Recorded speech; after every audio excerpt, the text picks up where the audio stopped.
Hey, what's going on, everyone? And welcome back to another episode of Just My Opinion Reviews, Super Duper Edition, where we talk nothing but superhero and comic book news. I got my homie Lamont at the top and my other homie, Mr. One Take Big Dog, at the bottom. Lamont, let the people know how you doing, man. How you doing? Bro, I am so good.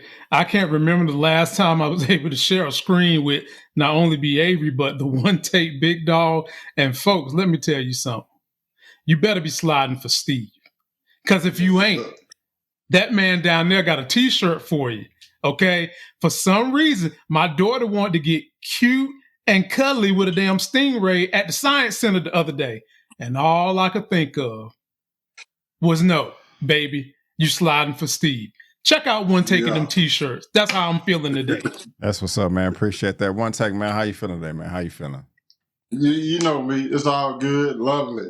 Blessed to be here with y'all. This has been a long time coming. I miss doing this. I'm happy that we can get together tonight. You know what I'm saying? Talk superhero comic book stuff that all of us love. And we, of course, we're gonna talk about Slide for Steve at the end of all this, so y'all can get y'all some t-shirts and slide for my boy. Already, you gotta slide for Steve. Sliding for Steve for life, guys. If you love what we have to say, you can follow both of us on social media. Our handles are on the screen.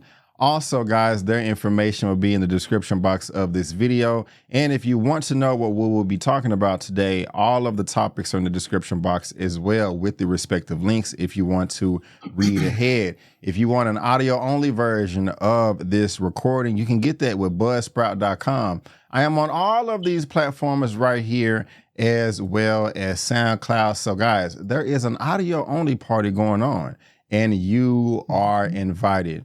But One Take Big Dog and Lamont, are you guys ready to get into this super duper? Let's do it, bro.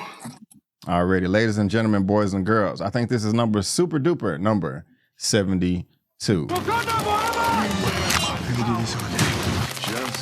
Batman. I am Iron Man.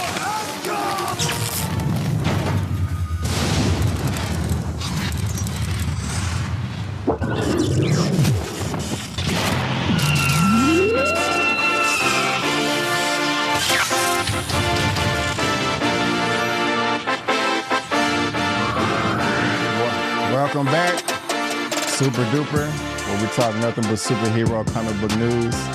Thank you guys for tuning in. Really do appreciate it. Leave a comment, thumbs up, share the video, all that good stuff. And check out the topics that we have down below. But let's not waste any more time. Let's go ahead and get into the first topic right here. And we're going to be talking about some DC. Now, I know it's safe to say with One Take that DC is your favorite over Marvel. Is that correct, One Take? Is that correct?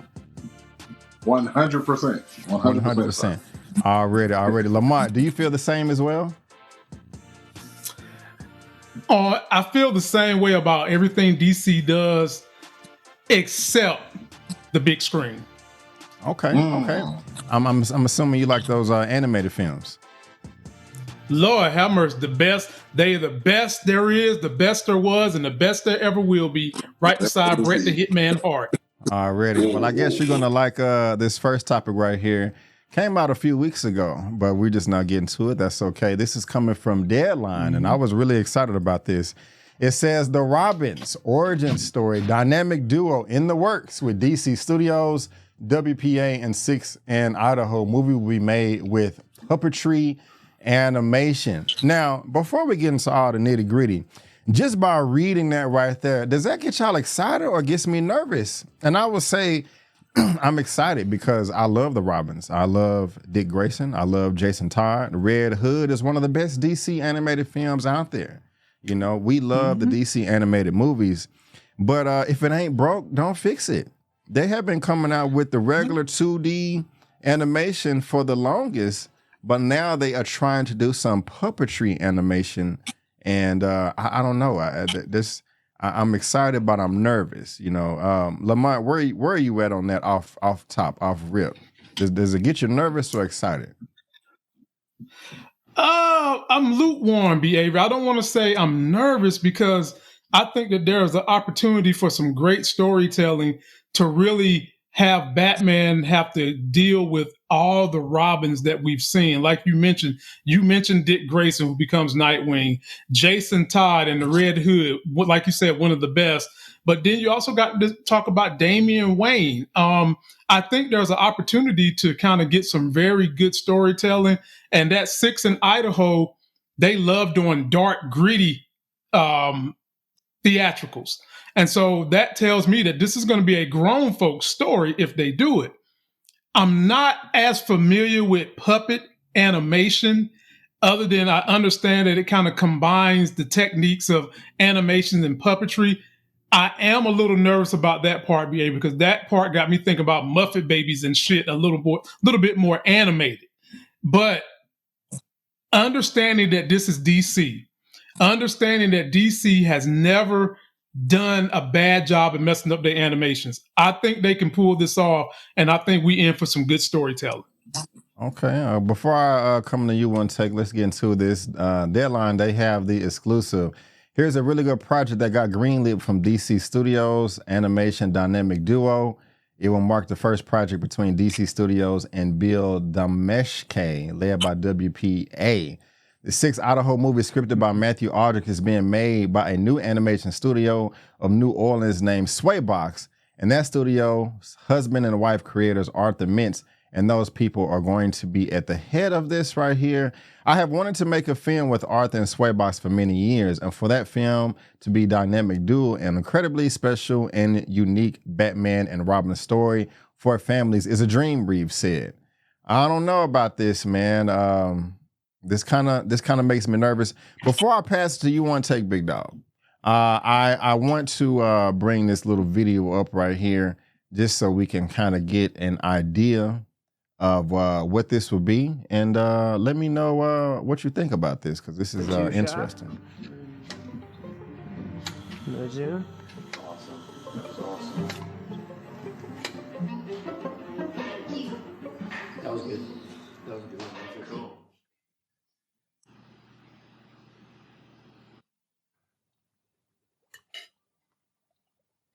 I don't know, man. Y'all feeling that over on the right hand side? God. Oh my God. This is Swaybox. Thank you. This is what it would potentially look like Food. on the right. Get out of here. Now, looking at one take's face, the man looks puzzled. You know, where you at with this, bro? Yeah. How you feeling about this, bro? How you feeling? Yeah, that. Okay, I'm not gonna lie. When I first saw it, I'm like, okay, that doesn't look bad. It's just considering the fact that Jason and Dick are my favorite Robins. I don't feel like this is. It just don't seem necessary. You know what I'm saying? Yeah. Like I think you said it. One of y'all said it earlier. If it ain't broke, don't fix it.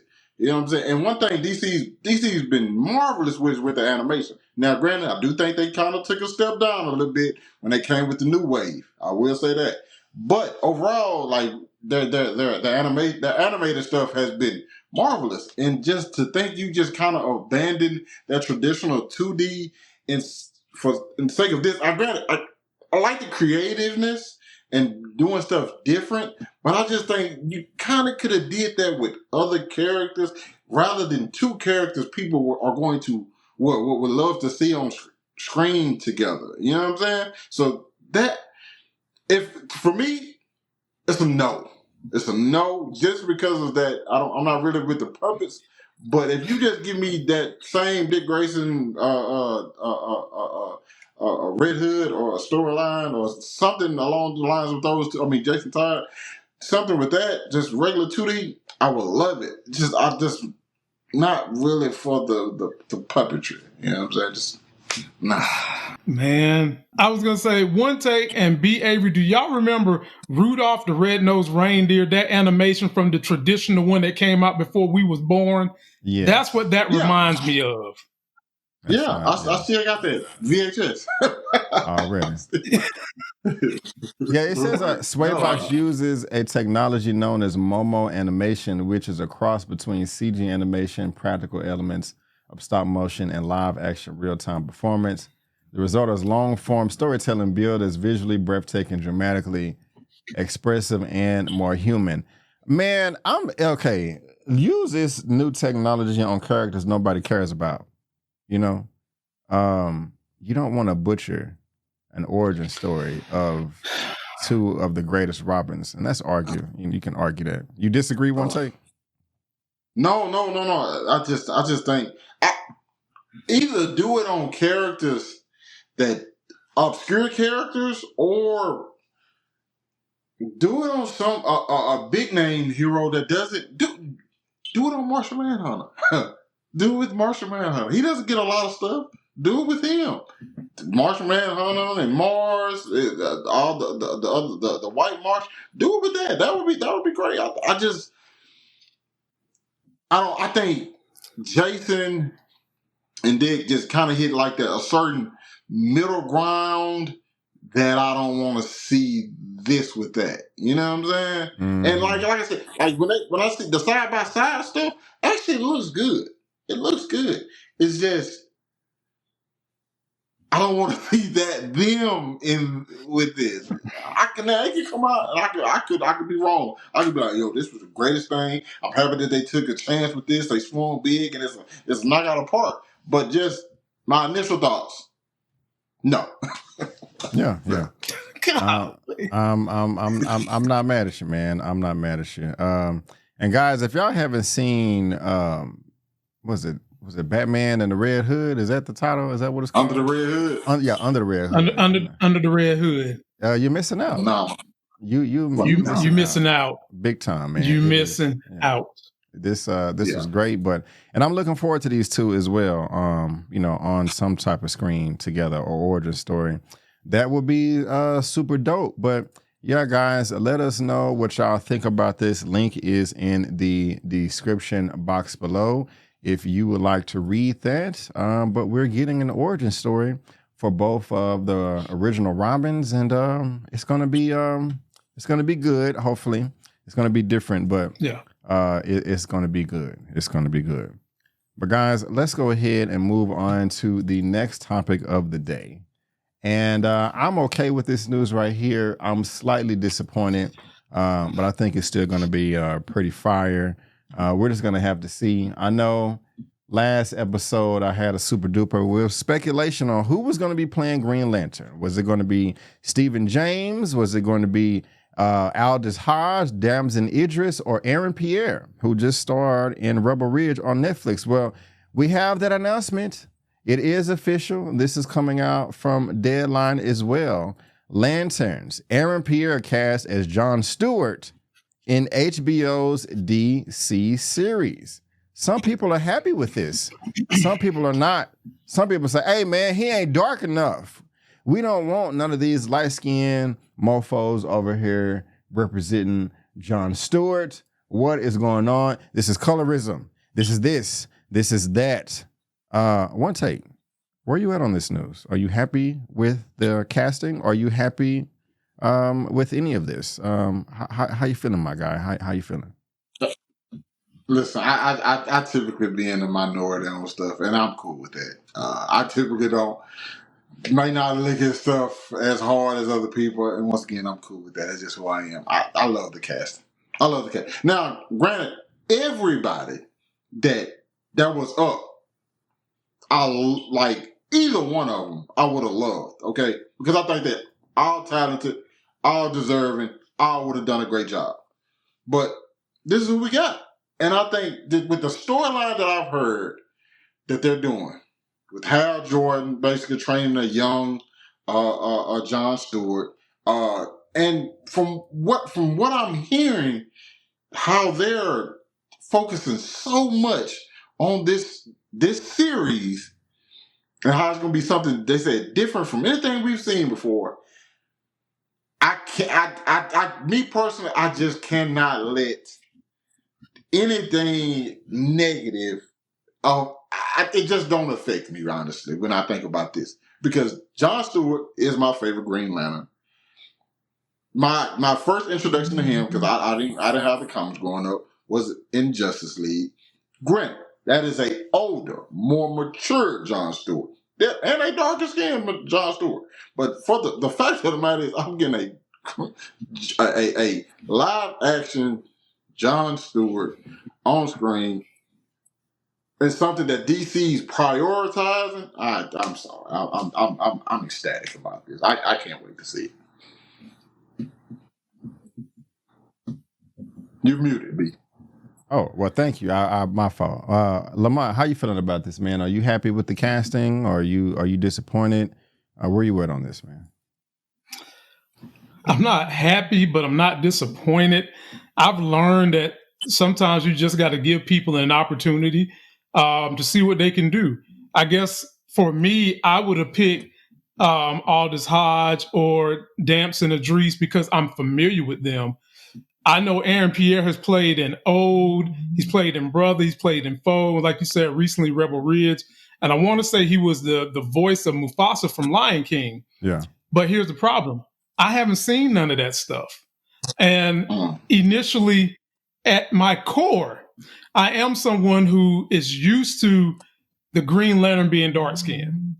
And I know you're going to get some people that's going to watch this and say, you're a colorist. Well, historically, dark-skinned people have been stamped out in regards to allowing white Americans to feel more ingratiated. Having said that, as much as I would have liked to have seen a darker-skinned Green Lantern, I don't really care about that because based on this guy's history, I think he can act, and I'm more concerned about them delivering a good story, which is where I have problems with One Take. They are going to have him being trained by another Lantern. And a lot of the iterations of the Green Lantern I've seen, John Stewart is actually the most powerful out of all of them because of his military, kind of his upbringing. When they brought him into the DC universe in 1971, that was part of them trying to reach out to the African-American community to say that everything you guys have been through in America, we're giving you a guy who's basically the best of the Lantern Corps. And so hopefully they will get to the point where he's trained by the other Lanterns and winds up being the best, because there's a recent DC Green Lantern story that came out with this version of Stewart where he basically saved the world when one of the Green Lanterns dissented and wanted to use the yellow energy. So I'm hoping we go down that kind of road, and I'm hoping this man can carry the mantle. And if he can, all is well for me. But I'm not happy. I'm not sad. I'm just going to anticipate what this brother can do and let him do his due. Alrighty, man. I like that and respect it. And I'm not happy or sad either.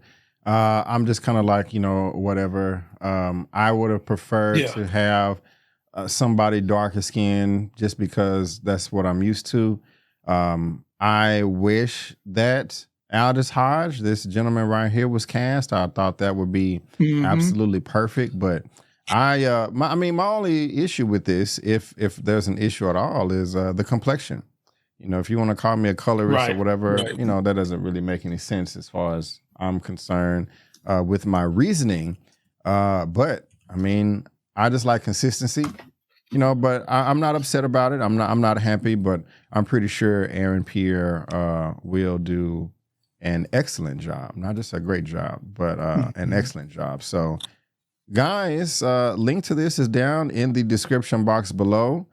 For you all to read at your own leisure. But this DCU is coming together. What's up, Monte? We about to say something? Before you go over to the next one, one thing I do want to agree with Lamont, I actually probably, if anything, I would have wanted to see an older version of John Stewart, because more so than I think his skin tone, I think the age was a thing that I kind of was looking at, and like him being John Stewart always had like a presence to himself. You know what I'm saying? He always felt more so like a leader. You feel me? But another thing I also want to address, Aaron Pierce, this is not his first time being in something DC. He was also in the show Krypton. If I'm not mistaken, he plays... if I'm not... It's either Zod's son? No. It's either Zod's son or Superman's son. It's one of the two. I know he was a Kryptonian in that series. Okay, I didn't know that. Okay, appreciate me neither. Yeah, appreciate the information. Good look. Yeah, link is in the description box below, guys. But let's keep this party going, man. Let's talk about some Superman. Let's talk about some Superman. This is coming from comicbookmovie.com. And it says Superman director James Gunn responds to Krypto first look criticism. He's an alien.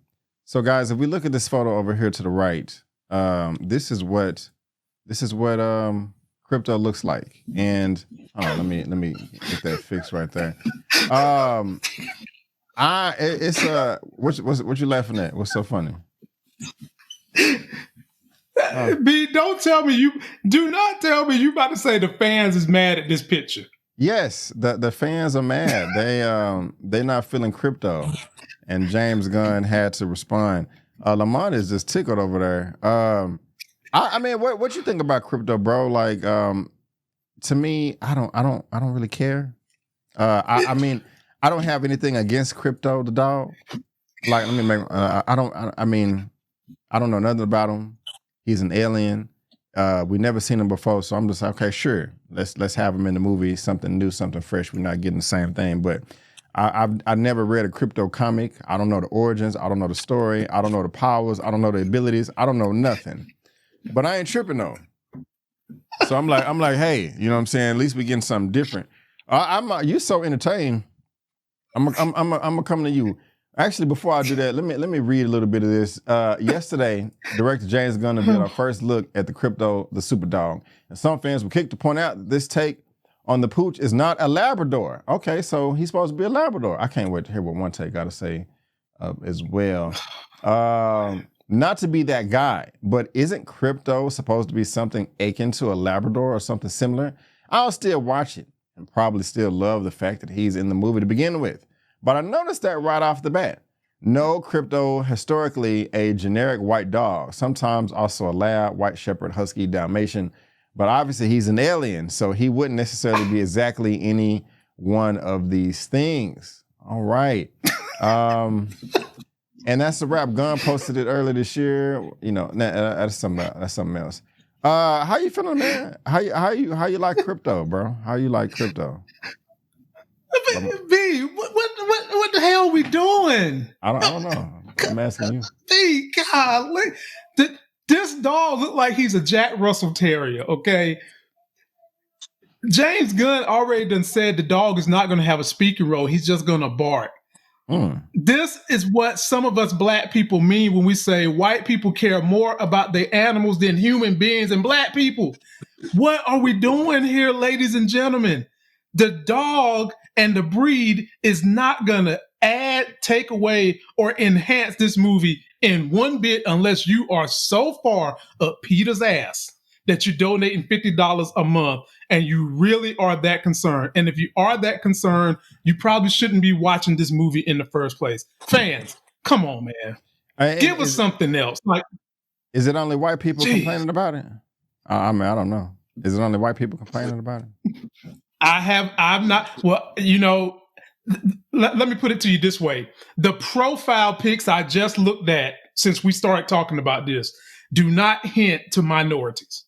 Okay. I'm not saying it ain't no minorities out there. And I'm not saying that some of these profile pics are fakes. But the profile pics that I'm looking at do not hint to minorities saying this. Like, dude, can we do better than this? After everything that DC has gone through, the bad runs of films, and we all typically trust James Gunn with superhero franchises, this is what you're going to complain about? Get a life. One take. Where you at, sir? I'm with Lamont. What are we doing, man? You know what? I'm gonna be honest, B. I'm gonna be honest. I don't even think this deserves this didn't even deserve a slot, man. Because it's like, nope. Like it's a dog, bro. It's the image of Superman and the dog just looking at Earth, bro. What are we talking about? Is that what really gonna make or break? You know what? Is it really gonna make or break you? I'm not going to see the new Superman movie because Krypto is not a lab. That's why I'm not going to see the movie. Okay, Krypto. He's gonna be in the movie 5 minutes, but you know what? I don't care. I'm not going to see this movie because Krypto's not a lab. Get out of my face. Get out of my face. Yeah. Get out. Get the hell What? out of here. Come on, man. What you doing, man? You muted, man. You muted. I don't You know what's muted wrong me. with the muted. My fault. I mean, were y'all diehard crypto fans growing up? Do y'all know much about Hell no. it? Okay. He was there. He was there. Yeah, I like him. Like I like him. He was even in the Scooby Doo thing one time. They had a Christmas Scooby Doo, and Krypto was. I'm not saying I don't like Krypto. I'm just saying he's not the star attraction of the show. Nowhere near it. Mm-hmm. Nowhere near it. Mm-hmm. And to complain.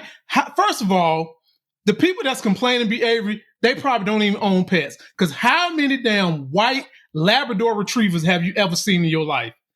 The real perfect depiction is a Russell Terrier, because you see way more of them that are white than you see Labrador retrievers being white. So, like, people complain about something else. Like, let this go. Stop it. Just stop it. All right. Something else. Well, they said let it go, guys. But that's from comicbookmovie.com. Link is in the description box below for you all to read at your own leisure.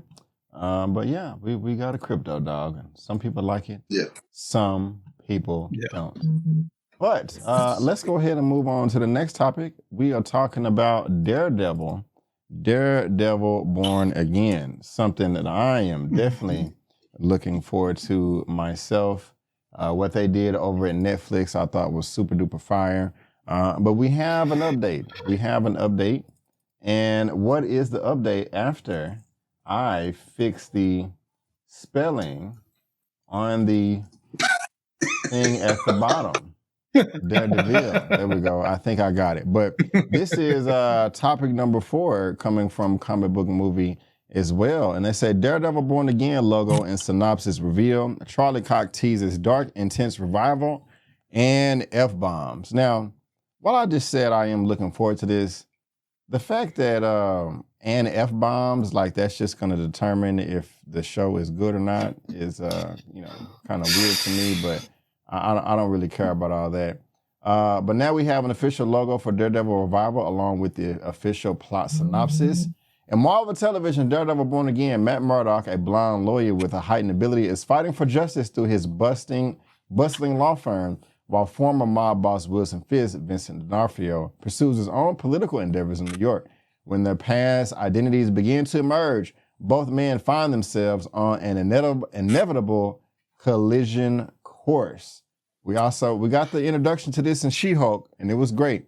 But talking to Collider, Charlie Cox revealed that the man without fear would drop F-bombs in Daredevil Born Again. It was shocking to me, almost under my breath, but you can hear it. The actor, where did I go? Tease. I was like, oh, wow, great, good to know for season 2. We're continuing the darkness of the first series on Netflix.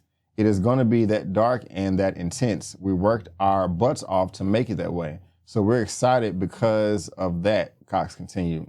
As far as I'm concerned, the biggest question that I get asked the most is it going to be dark like the original series? And the answer to that is a definite yes. It is dark. It is crazy. We do things that are definitely at first for Disney+.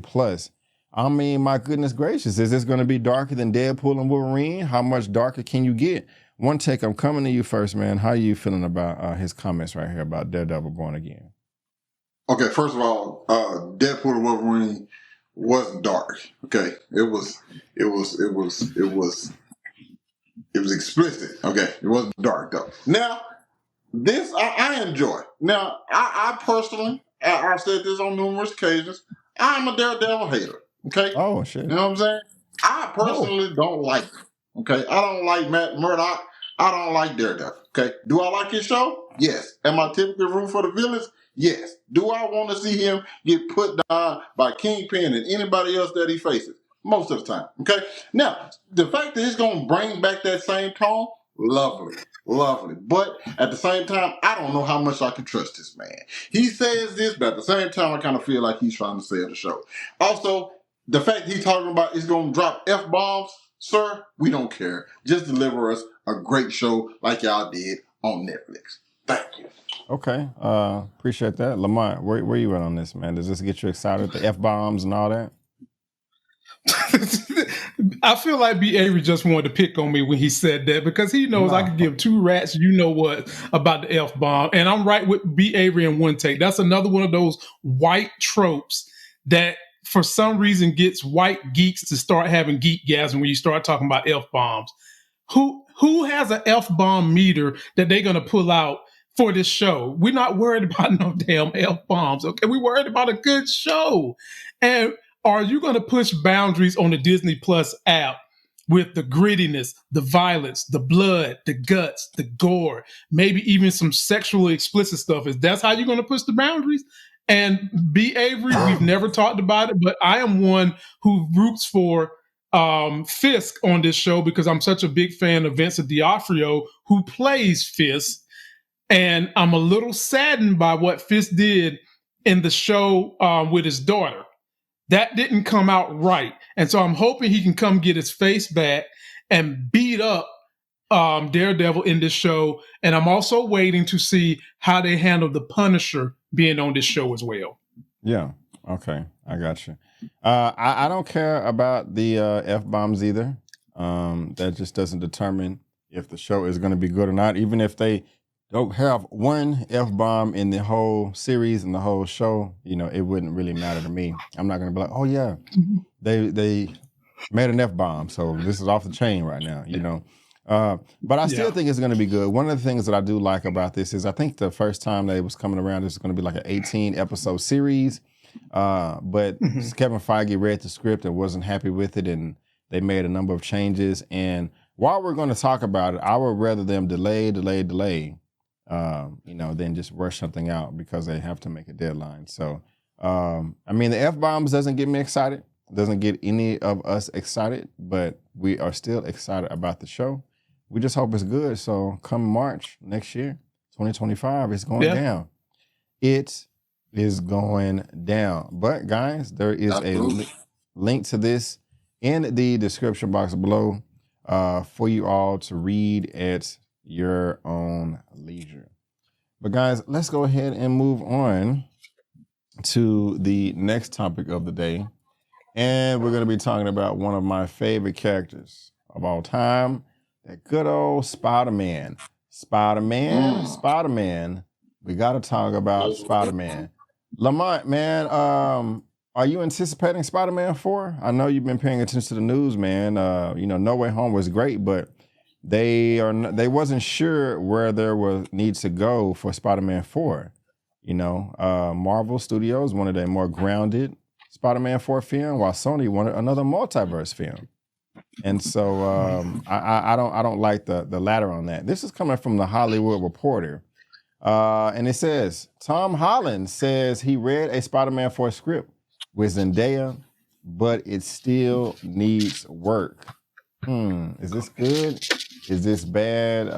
We're going to talk about one of the things that to bear in mind is Marvel's that your film is always a small cog in a large machine, Holland explained about the development process of Spider-Man 4, and that a machine has got to keep running, and that you need to make sure you can fit that timeline at the right time to benefit a bigger picture. That's one of the challenges we're facing. Time in which we need to get that done is a tall order, but definitely achievable with the fantastic people we have working on it now. The Star also mentioned a creative pitch and draft, which is excellent. It needs work, but the writer's doing a great job, he continued. I read it 3 weeks ago, and it really hit fire in me and Zendaya. And I sat down and read it together. And at times, we were bouncing around the living room like, this is a real movie worthy of the fans' respect. But there's still a few things we need to figure out before we can get that going. But it's exciting. Now, Lamont, that was 3 weeks ago. How you feeling about these comments, man? You know, how you feeling about this? How you feeling? I think when they talk about when Holland says he feels like the script is not complete, him and Zendaya read it. I don't know if he was speaking on her behalf, saying that they feel like it's not complete yet. I think that would lean more toward they're trying to make this a more grounded story and not trying to make it a more multiversal type story. I think the problem with that is, B. Avery, we've seen this version of Spider-Man, and don't get me wrong, I love Tom Holland. So I don't want to see a different Spider-Man. He's synonymous with Spider-Man, in my opinion. The type of journey he's been on and the type of bad guys he's fought, what type of grounded story can you give him in New York? Who is the villain you can give him that would continue to lift up the weightedness, the loftiness of this version of Spider-Man? How do you do that? The only way I can see you do that is that he gets introduced to the Venom suit. That's the only way I can think of right now that there is a grounded story. And short of that, I don't know what else you do to keep the story as good, as intense, and as entertaining as the other versions have been. And for him to say that the story is good, but it needs more work, well, dude, obviously it's not good. If you're saying it needs more work, it is not where you want it to be at. And so that's what I think is going on. They're trying to make the story grounded, and it's very hard to kind of stick that landing considering where he's been at. And I think the only way you can do that is if you introduce the Venom suit. Okay. What about introducing Noel? You know, that's going to be going down in Venom 3, The Last Dance, you know. You think that's the solution? You would. It depends on how you introduce him. And so the issues with Noel is so powerful, he can beat Thanos' ass. That Necroid sword comes from Noel. Noel is one of these villains that is so powerful, you almost got to get anti-monitor level guy to beat him.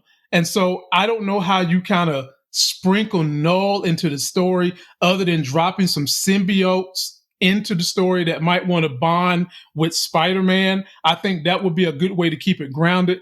But to fully introduce Noel and all his glory and everything he can do with his powers, I don't see how you do that in this next story. Because at that point, it's not a grounded story anymore. This is a multiversal, multi-dimensional, out-of-this-earth story. I got you. Well, this is coming from Collider as well. I'm going to put this in there before I come to you one take. Venom, The Last Dance director, just dropped a major tease about Noel's future. So if we scroll down, in an exclusive interview with IGN, co-writer and director of Venom, The Last Dance, Kelly Marcy revealed that there are more stories to explore when it comes to Noel. Marcel's full statement on Noel's future can be found here.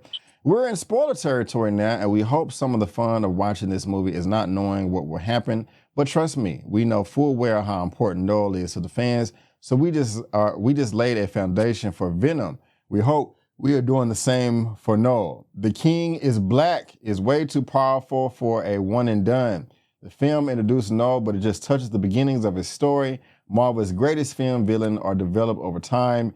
Here's Noel is the threat lurking behind the danger that tests absolute limits of Eddie and Venom's partnership, but it's their relationship that remains the heart of this story. Now, she said that. Also, one take, I got another one for you. This is coming from Variety. Now, Tom Holland says Spider-Man 4 starts shooting next summer. Everything's good to go, and I can't wait. So during an appearance on The Tonight Show, Jimmy Fallon, Tom Holland made these comments. Next summer, we're shooting. Everything's good to go. We're nearly there, Holland said. Super exciting. I cannot wait. Oh, my gosh. Next summer, we're starting to, he said he cannot wait. Holland's most recent Spider-Man film is No Way Home, of course, in 2021. And it says a major secret that Holland had to keep from falling last time on the show. You totally, without a doubt, professionally lied to us all, Fallon said. But I would say it was all worth it. One take, how you feeling about all this right here, man? A few weeks ago, you read the script, said it needs work. How are they going to top it? We got the director of Venom talking about Noel. Are they going to bring that into Spider-Man 4? And also Tom Holland talking about they're excited about filming next summer. Where you at on all this, man? How does it make sense to you at all, or does it not? Okay, and it does in the same sense I think Lamont was talking about. I think he probably read the script and like he was excited about it, but at the same time there probably was some stuff that they were doing that they were just kind of like going too far. He kind of didn't want to get into all of that. And like they probably tried to make it big and boisterous and stuff like that. And he probably just kind of, like you said, he wanted a more grounded, you know what I'm saying, boots on the ground type story. But then to another to Lamont's point as well, is like, how do you make that, especially coming from everything that you've seen thus far? I think it's this is going to be a crazy comparison, but just hear me out. I think it's kind of sort of where the Fast and the Furious franchise is at right now. It's like, okay, we know these people start as racing cars, but considering the fact that they're doing literally everything under the moon now, how are they going to, how's it going to work now with you want to bring everything back down to like a grinder level, and we've seen Spider-Man in the multiverse fighting Thanos, so many other different things. Give me a second, I'm gonna take care of that sound in the background. But like all those different things, and how you gonna make a grounded story? To me, you have to. It's not necessarily about how powerful the villain is. To me, it's gonna have to be a story. It attacks his mental instead of like his physical. You know what I'm saying? You're not gonna necessarily be able to just fully ground the story with where Spider-Man is at right now. You have to get a villain who's capable of attacking him on other levels other than just, beating him up. And I think that's probably going to be, that's how you do it. It's kind of sort of how Homecoming was, because he had to deal with the fact that, Vulture, he had to deal with the fact that he was dating this girl's, he was dating this girl and her dad was a bad guy. And he had to deal with that, like choosing whether to let it go or just, what I'm saying, just be with her.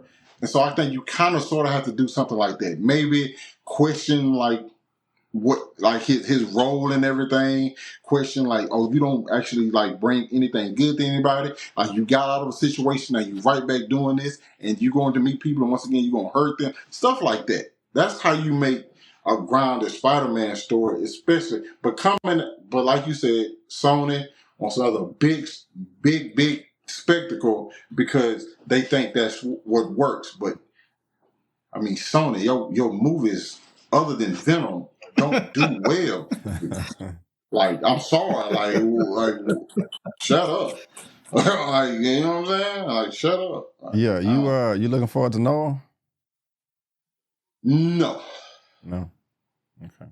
No. I don't know much about Noah. So I can't say that I'm looking forward to. I know that he's over. I know he's super powerful. I know he's over the symbiotes. But would you be happy or disappointed if Noah pops back up in Spider-Man 4? And both y'all can answer that. I think I know your answer, Lamont. But yeah, would you be excited or disappointed if Noah pops up in Spider-Man 4? Remember, they're filming next summer. That's what Tom Holland said. Yeah, no, nothing. Okay. Well, Lamont, do you have an answer? Would you be happy or sad? Yeah, I would be happy. And One Take basically said what I was saying about how you can make the story grounded, but make the villain very, very powerful and compelling. To take over Spider-Man's mind, isn't that what a symbiote does? It bonds with you and begins to take you over. That is exactly how you can make this transition happen to a grounded story, but keeping the elements up to a 10. And of course, B. Avery, if they bring Noel in as a post-credit the way they did with Thanos, and maybe Spider-Man is using the suit for good, and Noel says something like, I want my child back or I want one of my kids back, I would be happy with that. But that's about it. Okay.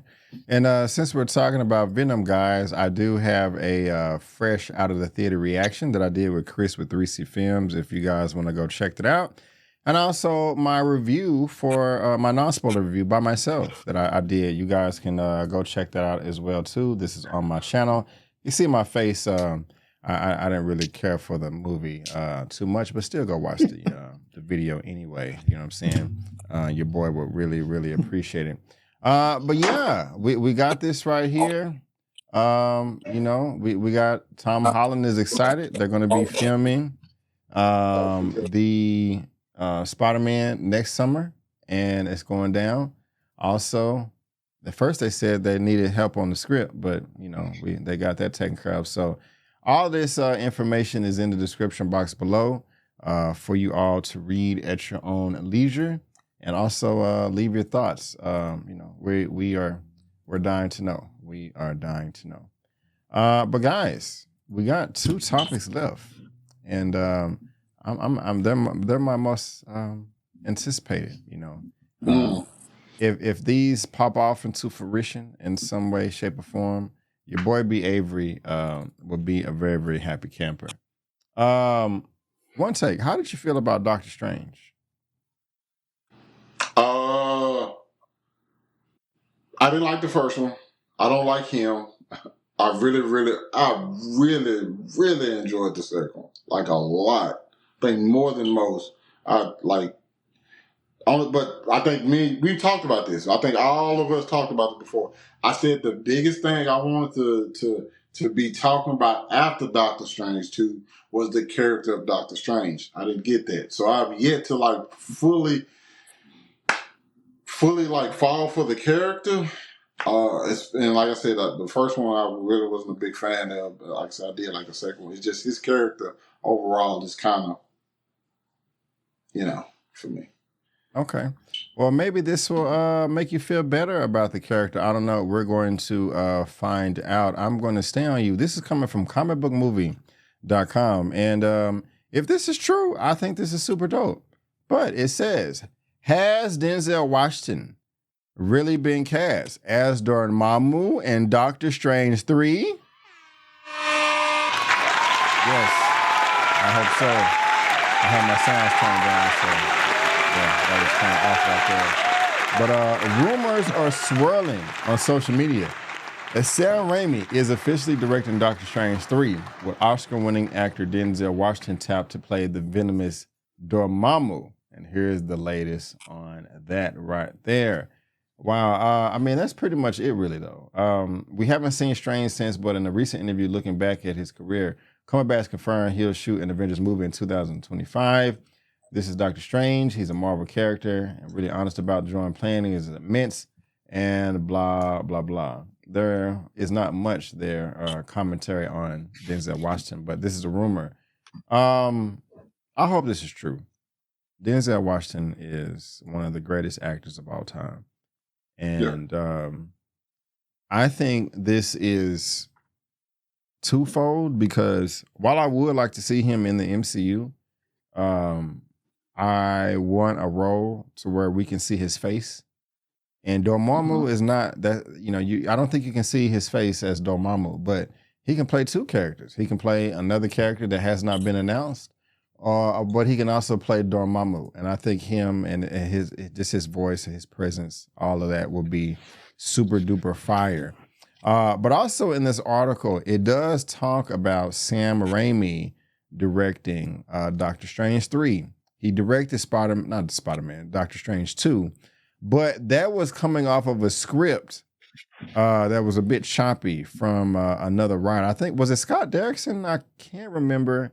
Y'all can let me know in the comment section. But one take, how do you feel about Sam Raimi, the Evil Dead director, possibly coming back for Doctor Strange 3? And also this rumor that Denzel Washington could be cast as Dormammu. Where you at, sir? Where you at? Okay, I'm going to address 3 things that you said. One, you said this may change my mind about Doctor Strange. And if this casting is true, then I don't think that's the case at all. Because once again, I don't think I would come out of this movie talking about Doctor Strange. I think I'd come out of this movie talking about Dormammu and Denzel Washington. Now, Sam Raimi directing it? Yes, I do want Sam Raimi to come back and direct the next Doctor Strange film. I don't care. I want him to write the script. I want him to direct it. I think he is fantastic, and I think this character fits his style perfectly. Now, another thing. Am I excited? Do I want Denzel Washington as Dormammu? I would probably might going to be in the minority once again, but that's a hard no for me. Don't get me wrong. B, you are right. He could definitely play multiple characters. That's no question about it. And Dormammu is powerful. Probably going to be an intricate part of a lot of different things. But the fact of the matter is, I don't think I'm wasting Denzel Washington, one of the greatest, some call the greatest actor of all time, in a role in which you really can't see him emote. you can't show off his charisma. Like Denzel has crazy charisma when it needs to be. I would rather see him in a different role as a different character, somebody we can actually see him be not be Denzel, but be more of an authority. Somebody like you actually can like you sit down in front of. All right. And to me, his voice doesn't necessarily fit the gravitas or something I would want from a Dormammu. Okay, I personally no. I know it's probably crazy to say Denzel Washington not in a role. He would be great at anything. It's just if I had my choice, this is not what I want to see him as. So that's not what you want to see. Gotcha. Lamar, where you at? Lamar, where you at? That's Dormammu. He's talking to us straight from hell. Dormammu. Don't say it's like, what the hell is going on? Yeah, I was lost. I ain't gonna lie. Where you at, Lamont? You like your Denzel Dormammu, Sam Raimi directing Doctor Strange 3? Well, you guys know I tend to go off on tangents and theories now and then, and I try to put puzzle pieces together. And this is some puzzle pieces I do know. I'll go back to something One Take said. Don't spoil nothing now. Don't spoil nothing. No, this is more so about the first Doctor Strange movie. So, I don't have any insider information this time. Okay, I don't have none of that. But it is not a rumor or it's fan lore that the way Doctor Strange, who just learned how to use his new power, was able to manipulate the Dormammu in that film and put his butt on a time loop was far-fetched. Dormammu was too powerful for that. He was far-fetched. And all we got was a CGI version of that. Okay? So that tells me that they probably want to clean up the way they dropped the bag and the ball with that particular villain. Then we get to Sam Raimi and Denzel's relationship. They've never worked on anything together, but the Hollywood legends say that them two have such profound respect for each other that they would love to collaborate on something. And so then that brings me to the new Doctor Strange. And what we do know is Sam Raimi most likely is going to be the director of this new Doctor Strange. Denzel has never been in the MCU. Having said that, and the rumors I'm hearing are saying that if Denzel comes into the MCU, they're going to make Dormammu a life-size Dormammu that can transpose himself to be a big Dormammu. So picture it like he can inhale. He's the huge monster CGI we've seen, but then he can superimpose himself down to a regular human, which that way we could see Denzel and all his glory and his mannerism and all that. But having said that, ladies and gentlemen, Denzel is old as hell. Denzel is damn near 92 years old. And if you're going to give him a run with a character like this, like One Take said, it can't just be one film and done. Dormammu is too powerful. He is almost up there with the Knowles in the MCU's lore. And then we also have to take in consideration this is the MCU and not Marvel Comics. And so I'm kind of with One Take, B. Avery. I don't know if I really want to see Denzel play this role. And if he's not been in the MCU up to this point, what would compel him to want to be in the MCU role besides just wanting to work with Sam Raimi? Not mad at all that, man. I wouldn't mind it. Both of you are like, hell no. You won't go. But you guys gave good reasons of why you feel that way. So, I respect it. But y'all let us know down in the comment section how y'all feel about this. Are y'all happy with Sam Raimi coming back and directing Doctor Strange 3 after he did number 2? And do you want Denzel Washington to be cast as Dormammu? Do you think it's a great fit, or you think it would be a waste of talent? Let us know down in the comment section. We are dying to know. We are dying to know. We are dying to know. But guys, we have one topic left. And my goodness gracious, it is disappointing. On one hand, I'm mad. I'm frustrated. On the other hand, I'm like, you know what? This could possibly be the best thing. I don't know. We're going to talk about it right now as I'm switching the backgrounds. This is the last topic. Topic number 8, coming from Variety. And what do they have to say? Marvel's Blade removed from release calendar.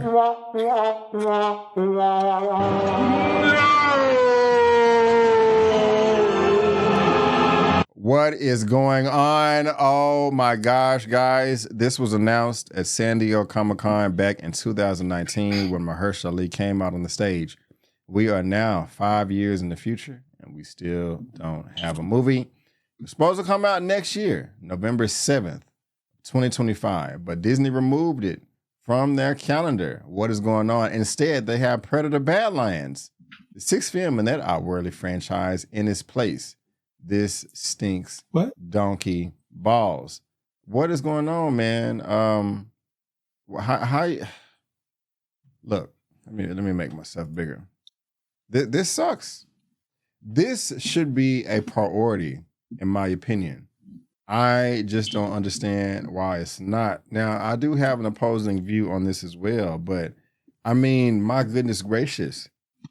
You are putting more faith into Agatha All Alone, Secret Invasion, and all of these other properties that are right around the corner. I can understand Fantastic Four, but I think everybody in the world would rather see a Blade movie over Captain America 4 Brave New World. You know, I mean, I do want to see that, but I think this Blade movie was announced way back before Captain America 4, even came out. Now, the flip side of this is like, I am happy that they are not rushing this. You know, if this was Bob Chapek still at the helm of Disney, I'm pretty sure he would be like, we got to get it out. We got to hit the numbers. Something is better than nothing. So while I am frustrated and upset and disappointed because of this, considering where the script is now, I think it's the best move. And also, I want to hear from y'all. Right? I know we all saw Deadpool and Wolverine. Wesley Snipes did say there's only one Blade. There's gonna only be one Blade. What was up with that, man? He hit the nail on the head. One take. How you feeling about this, bro? This Blade cancellation. To be perfectly honest, I'm not surprised. I'm not surprised. One or two things was either gonna happen. The movie's gonna get canceled, or Mahershala Ali was gonna happen. Gonna walk away. Yeah. So now the movie's canceled, and shortly you will hear Mahershala Ali is walking away from it. Okay, that's just what it is. That's just what it's gonna be. Yes, you may be right. They have put this. This probably should have been a priority. Okay, but at the same time, in my mind, a lot of people are just like, okay, if we don't get a new Blade, so what? We always have the old Blade. And a lot of people think some people didn't want a new Blade. Some people just like, oh, it ain't gonna be better than the old one. You know what I'm saying? We don't want the MCU Blade up. You feel me?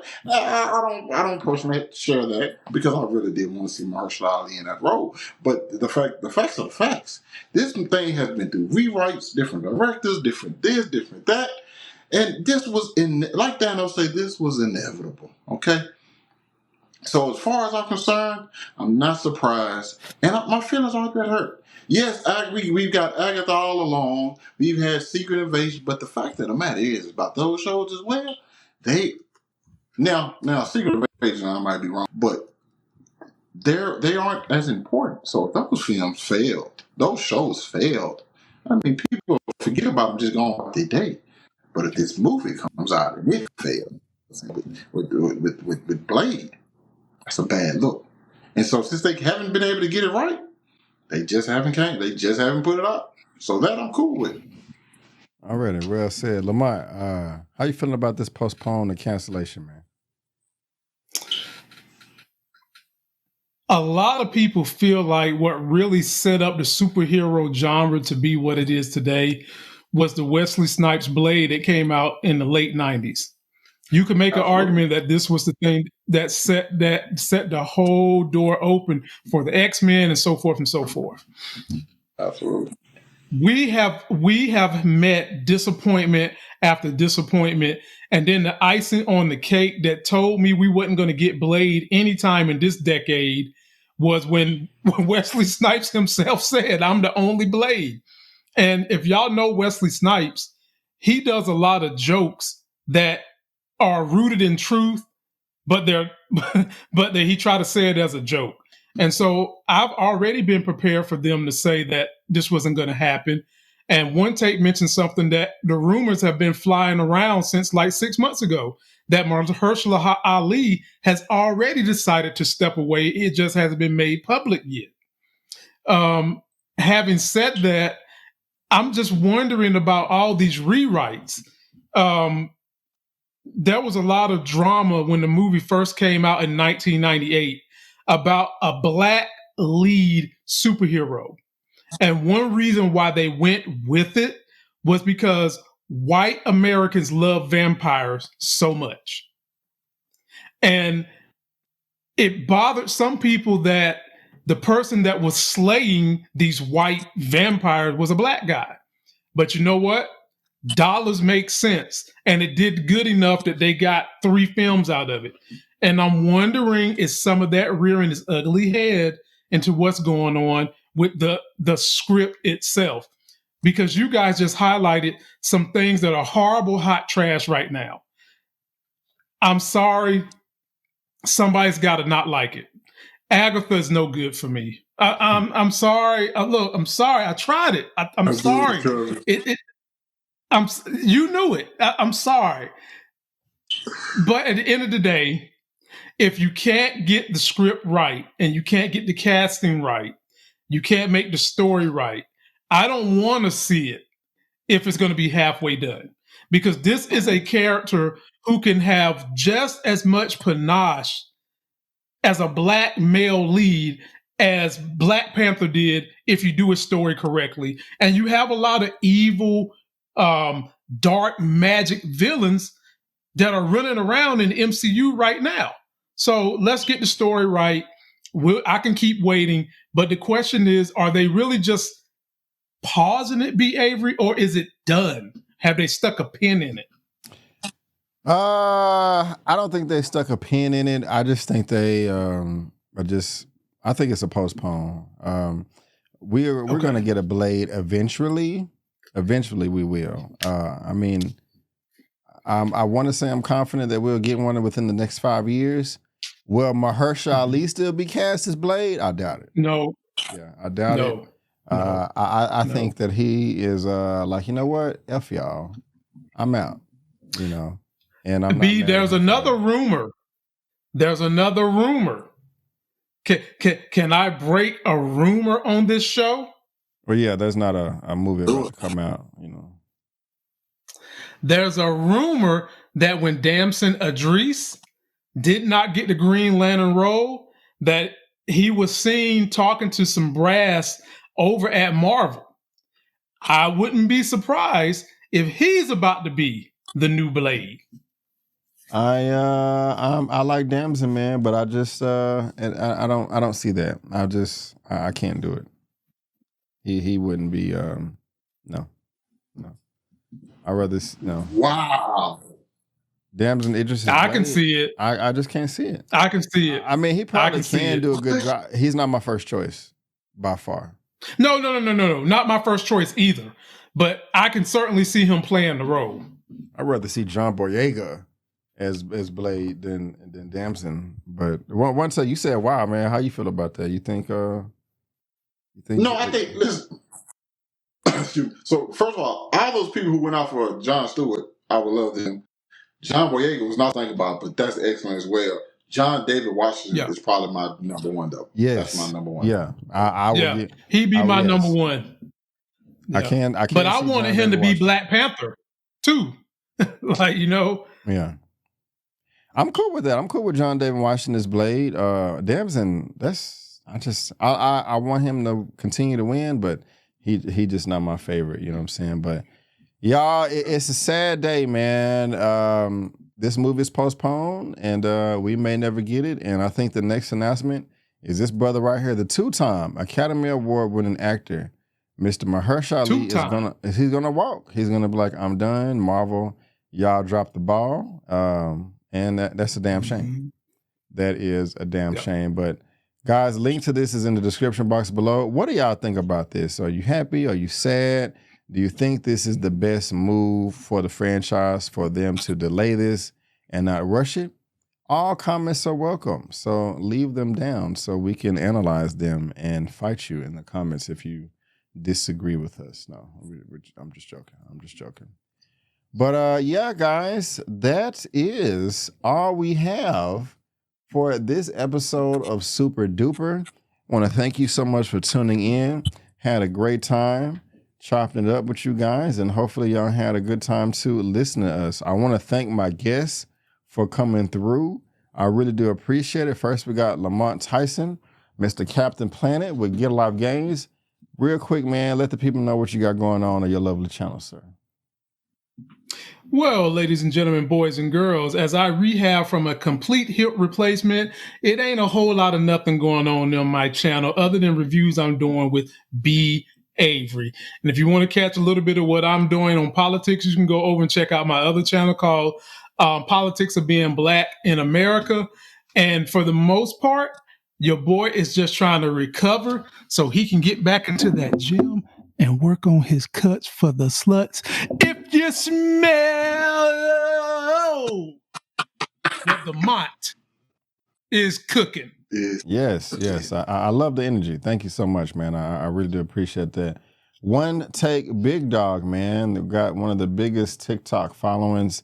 Won't you let everybody know what you have going on your lovely outlet, sir? Won't you let them know? Okay, I'm just letting y'all know, just in case my phone go dead in the middle of this, let's go ahead and get this. First of all, LifeCrazy.store, get your slide for speak and Life Crazy merch. Also over there on my TikTok, where I talk anime, life, and everything, movies and TV and everything else under the sun. Okay, next up, my YouTube will be coming back. So if you can, just go ahead, subscribe now, and you will see great content later. I'm telling, it's like a pre-order. Okay, you're basically pre-ordering some great content. So just go ahead, subscribe now, and then later on down the road, I guarantee you, I will deliver on the content. Ask these people; they already know. Already, man. Appreciate that as well. And guys, I mean, y'all know the drill over here. Subscribe to my channel. Okay, we got the what we got right here. We got the main channel right here, Just My Opinion Reviews. Go ahead and subscribe to that. And also my that's not it. There we go. My clips channel, my backup channel. Everything that we're gonna be talking about today, I'm gonna be making little separate videos and putting it over here. So subscribe to the backup channel. Link in the description. Subscribe to the main channel as well. Your boy will really, really appreciate that. But guys, we're gonna go ahead and head out of here. But before we go, don't forget that I'm B. Avery, that's Lamont, One Take, and that's Just Our Opinion. Peace out, and we'll see you next time. Emotional damage.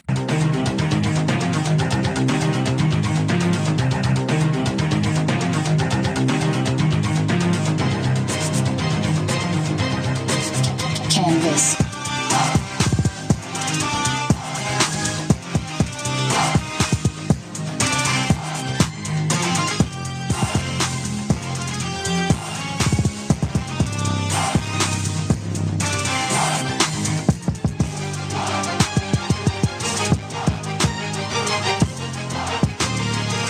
Previously on X-Men.